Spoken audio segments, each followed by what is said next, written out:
have a lot to talk about. Yeah. Oh, yeah. All right, here we are live on Facebook. Welcome, everybody. David Burrows here, along with my friend Connor Burke, rejoining me. Live at the PASA, the Progressive Auto Sales Arena, taking on the Brampton SteeleHeads. I have to slow down to get that right. I almost don't say Mississauga. Right? So, close. They're only like 7 minutes down the street from each other, right where they were. But I know you weren't here for the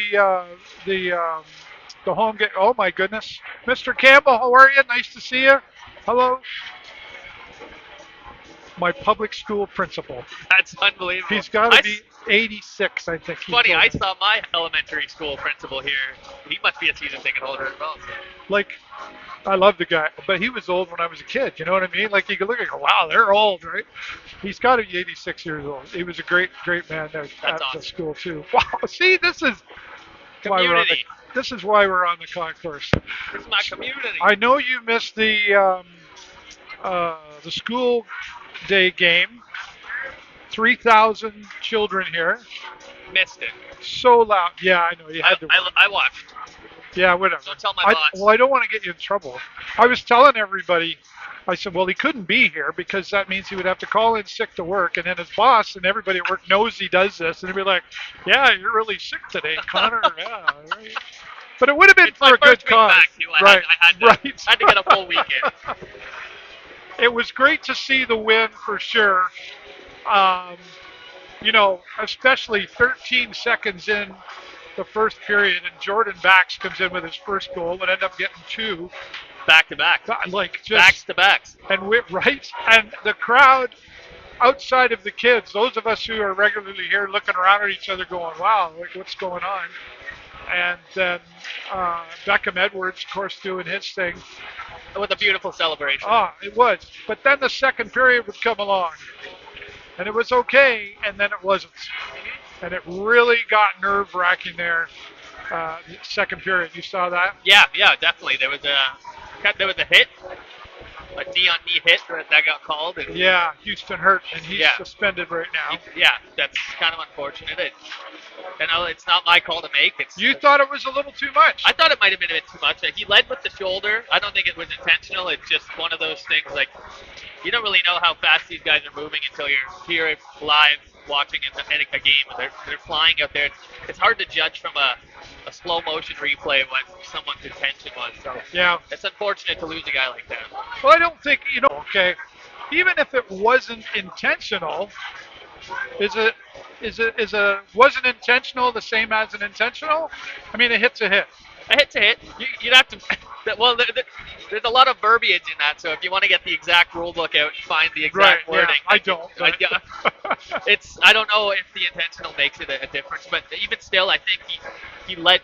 You don't lead with the knee. I think that might be in the verbiage there, that you don't lead with your knee, and I think he led with. It's an opinion, so. Yeah, you can call it penalty. Yeah. And it's a tough call. Like, a team like that is they smoked us in their vengeance. It's great to see them play. We seem to do our best when we're playing the best teams in the league. I always say it's like playing your dad, like you want to win, but he's not going to let you. Right. You really got to earn it out there. It brings the best out of them. And they, I don't know if you saw the post-game press conference that we did with Wallows and Bax. These two guys really have quite the sense of humor. I want you to go back and watch the post-game press conference from Wednesday's game, and twice Wallows puts in the 6-7. He snuck it in. Did you notice that? I didn't notice it. I did watch, but I'll have to go back. You got to go back. Beckham Edwards with the celebration as well. Right, they were talking back and forth because when you guys played against each other, and Wallows said, yeah, I remember that game. I think it was 6-7 or something. And I was like, on the side, and I'm like, really?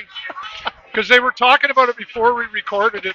I said, you guys do what you want. And they're like, really? I'm like, I'm not the one you got to answer to, right?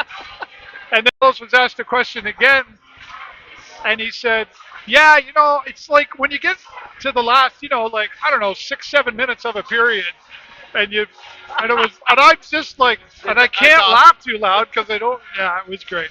The kids love it. They really did. They exploded. I heard that celebration Yeah. after the Edwards goal. It's funny. Why? How could you hate on something like that? Well, and uh, they even yelled when Owen sound got not as loud, but they were, yeah, oh yeah,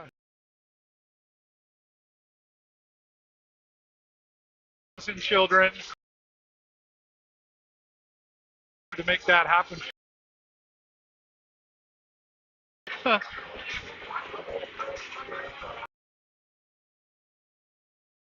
It's No Frills was here, of course, and they had like healthy treats. Someone,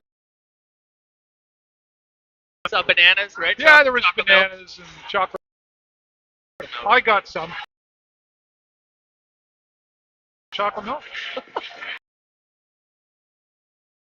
nice Actually, I cold was up chocolate. tonight though. There are struggles sitting where the Sting are, and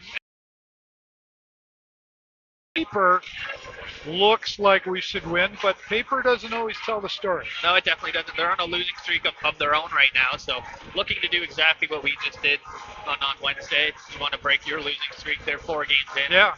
Who wants to keep losing? So you've got to expect they're going to come out with their best. You worry for the Sting a little bit sometimes because it seems our best hockey, like I said, is against the best teams in the league.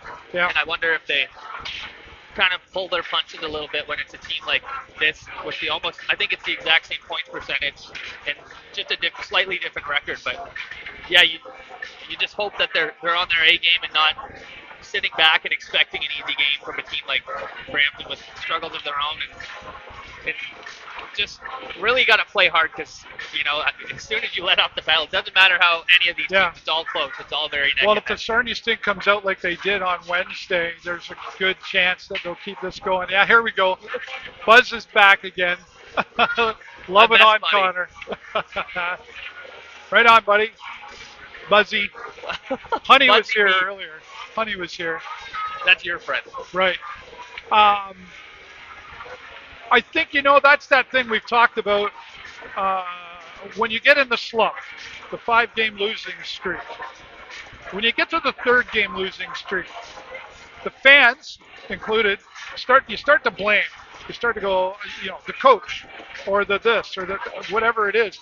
And then I think subconsciously, do you think the players start playing the blame game a little bit, or do you kind of think they hope, okay, it's all our fault, but subconsciously, is there some blame game going on there? I'm sure as a human being, you look at you don't definitely wouldn't say it out loud, but maybe you look at your line mates and you're thinking, gosh, if you would have just pushed a few more steps into that last play, you would have had that puck or lifted that stick on the defenseman, he would have taken away that goal. Like, yeah, it gets frustrating. It's as much as the nice person you want to be, you're always probably looking for someone to blame. And not everyone's 100% accountable. It's very hard to do. Yeah, for sure. In your life, right? It's hard to take accountability. It is. It sucks. And yeah, it's coming from a team like Brampton with, I think, just attendance struggles of their own. It's kind of a real bummer to go to work someday. But hockey some days just because no one's coming to the game. It's like, we're on a losing streak. What are we really playing for? So, well, and you're here right now. Again, you've got your one win. Sunday away is the Remembrance Day ceremony, and they'll be hosting conveniently against the North Bay Battalion. I was going to say, and that's a big day. Reasons, but you want to keep that winning streak going right now because when Sunday's over, they're on the. And that's just typically where they haven't been doing so good.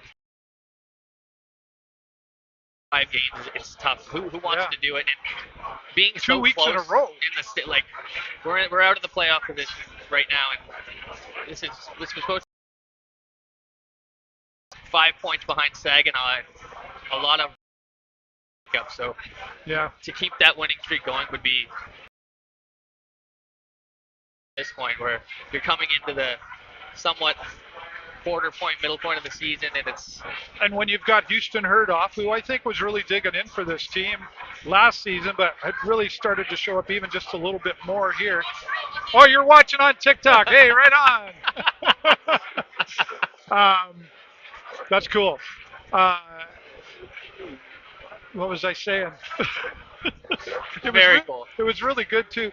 But you're going on the road, and it's hard to get that momentum. You get worried, like the last time we were there, blah blah blah blah blah. But the blame game, yeah, you got to be careful of that, right? Oh, Houston being hurt and being off. Saw him really digging in a little bit more for this team. I think this year a little bit harder than maybe what we saw near the end of the season last year with him, right? But still a quality player for this team. So we'll be missing him out there. Definitely. And another one that we're missing right now, who I hear strong whispers will return on Sunday, number 17. Been missing him. Very excited for its return. Right? It was most definitely. The estimation was 4 to 5 weeks, and I think it's been 6 or 7.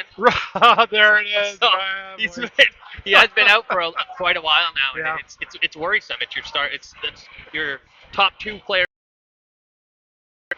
It's a big part of why we probably haven't been.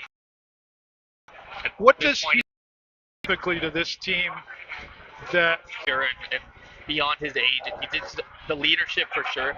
But on the ice, he brings a two-way play that I don't think anyone is really matching right now. That's why he's still in the projections for a first-round pick, and he hasn't played a single game this season. Yeah. So that's how highly that NHL scouts think of him already. He's unbelievable on both ends of the ice, and it's a wicked shot. He can turn on a dime. His skating is unmatched. So it's a huge miss right now. It's been a long time. And well, the fans will be excited, and I know, hey, how you doing? The fans will be here to welcome him back in a strong way, and he's got to be chomping at the bit, so to speak, to get back out there and perform, not just play, but perform for this team who, really needs him out there. Let's be honest, right? He's a star player for this team. That being said, I think when you go back to you have some strong players off that are hurt, like Kostic is still off, right? Yeah. With the eye, and the significant missing of him there. All these players really together, even though they're a young team again, really combined skills. They're still a winning team as far as they've got a high work ethic. It's just a few key components missing. Yeah, no, there's a lot missing, and I think with the import picks too, that was kind of a swing and a miss on one of them anyway. But yeah. I've heard some rumblings about another player in Katalicki. Simon Katalicki, the Czech captain, had his appendix removed, I believe, at the start of the season.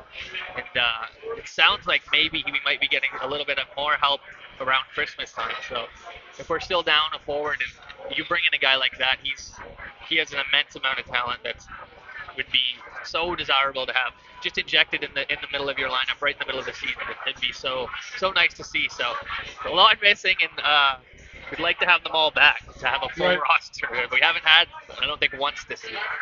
The leadership of Lucas Fischer for this team has been really strong.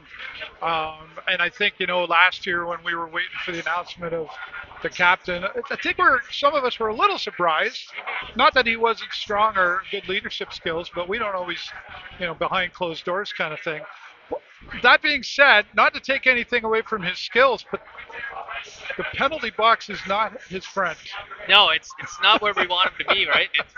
He has so much. He knows that. I'm not talking behind his back. Yeah, and it's like you said before, maybe, playing for that next level, and you're not going to be here forever, so you want to play like you're in the NHL. And it's good to have a guy like that with a chip on your shoulder, knowing where to toe the line. And kind of, you're in the box for 2 minutes. Yeah, coming from this guy. That's this guy. I have found my way. Yeah. Well, it's going to be an exciting night here, and we want to give a shout out to Hughes Intelligence, who's been sponsoring this for many, many years, and Joe's Discount Tire also. Thank you to them. Special night tonight also for Special Olympics. Sarnia is here tonight. They're next to us over here, And I'm waiting for Tana. I don't know where she is, but Tana's going to jump on here and say hello when she comes by. Sarnia Produce is here as well. But there's about 100 of the Special Olympics folks here tonight. They're excited. That's so cool. They're ready to cheer, and they've got the ghost thing go in them.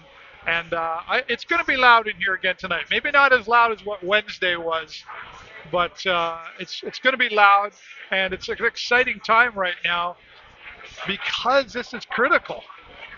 We're sitting right down here, and we need to we can edge our way up a little by little, but this is, we say, oh, it's early in the season. We're already like 14 weeks in, we're running out of that.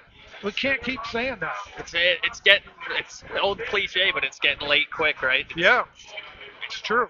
You only have so many games, and now you're at a point where you're behind the 8 ball and trying to make up points. So every single game matters. Every point matters.